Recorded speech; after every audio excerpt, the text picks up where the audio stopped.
Écoutez le chef de l'État. Bonsoir à tous. Bonsoir, Monsieur le Président. Bonsoir. Bonsoir, Gilles. Bonsoir Anne-Sophie, bonsoir Monsieur le Président, bonsoir à tous. Bonsoir à vous. Je précise que nous venons à peine d'enlever nos masques à l'instant et que nous sommes chacun à 2 mètres l'un de l'autre, ce qui permet de ne pas prendre de risque de contamination. D'abord, Monsieur le Président, 8 mois après l'apparition de l'épidémie en France, les Français sont inquiets, ils sont parfois déboussolés par des injonctions qui semblent contradictoires. Où en sommes-nous aujourd'hui en France? Est-ce qu'on en est au même niveau qu'à la mi-mars, juste avant d'entrer dans le confinement? Est-ce qu'on a perdu le contrôle de l'épidémie? Bonsoir. Nous n'avons pas perdu le contrôle. Nous sommes dans une situation qui est préoccupante et qui justifie que nous ne soyons ni inactifs, ni dans la panique. Nous avons appris de la première vague. Notre pays a subi cette vague de plein fouet.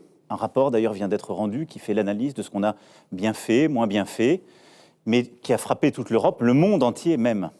Nous avons eu, durant cette première vague, 30 000 victimes. Depuis lors, 2 000 victimes supplémentaires. Et en effet, ce virus que nous connaissons maintenant depuis le début de l'année et qui nous frappe depuis 8 mois, revient. Nous sommes dans ce qu'on a souvent appelé cette deuxième vague. Et ça remonte partout en Europe. Au moment où nous nous parlons, l'Allemagne est en train de prendre aussi des mesures restrictives parce qu'elle a beaucoup de cas. Elle est 15 jours, 3 semaines derrière nous, mais dans une situation préoccupante.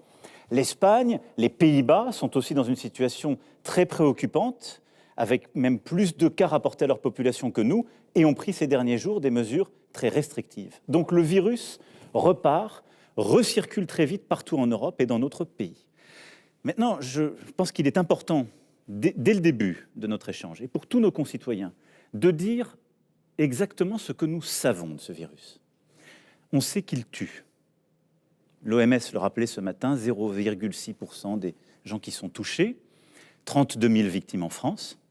Il tue plutôt les gens qui sont plus âgés.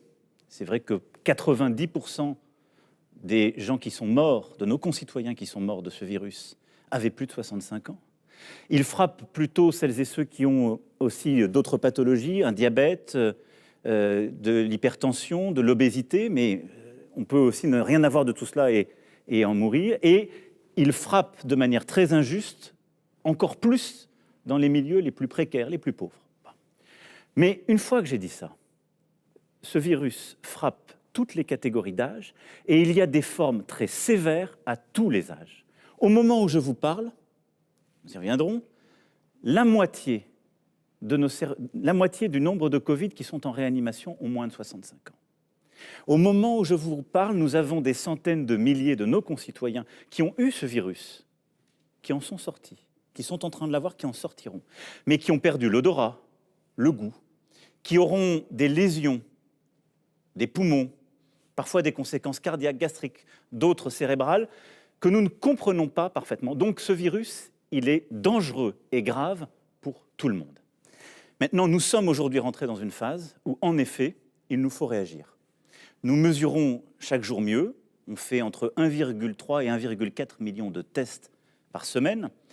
Et en ce moment, nous avons 20 000 cas en moyenne par jour de plus. 20 000. Au moment où je vous parle, et depuis plusieurs jours, nous avons donc, chaque jour 200 de nos concitoyens qui rentrent en réanimation. Aujourd'hui, 226. Et nous avons 32% de nos services de réanimation qui sont occupés par des concitoyens qui ont le Covid. Ce qui veut dire que nos services de réanimation sont aujourd'hui dans une situation de pression qui n'est pas soutenable. Et ce qui est important de comprendre, et je m'arrêterai là sur ce point, c'est que la différence entre le moment où je vous parle et ce qu'on a fait en mars-avril, c'est que nous avons appris, on sait comment il fonctionne, et le virus n'a pas décollé à ce point. Donc nous n'avons pas perdu le contrôle. Mais nos urgences, nos services hospitaliers sont dans une situation qui est plus préoccupante qu'alors. Pourquoi ? Parce qu'alors, quand nous avons décidé le confinement, le virus était dans la région Grand Est et Île-de-France. Et comme on a tout fermé, il s'est très peu répandu. Et nous avons pu, vous vous en souvenez, répartir des centaines de patients. Et nous avons massivement déprogrammé, c'est-à-dire qu'on a arrêté de faire tout ce qui n'était pas indispensable pendant des semaines et des semaines. Donc on a libéré des places. Aujourd'hui, le virus est partout en France, donc il n'y a pas de réserve cachée de lits. Aujourd'hui, nos soignants sont très fatigués, à juste titre, parce qu'ils ont été au front pour la première vague. Ils ont ensuite dû reprogrammer tous les autres soins durant tout l'été, et il y a cette deuxième vague. Et donc, nous n'avons pas de lits en réserve, de lits cachés. Et donc, c'est pour ça que nous devons prendre des mesures plus strictes pour justement reprendre pleinement le contrôle, pour reprendre votre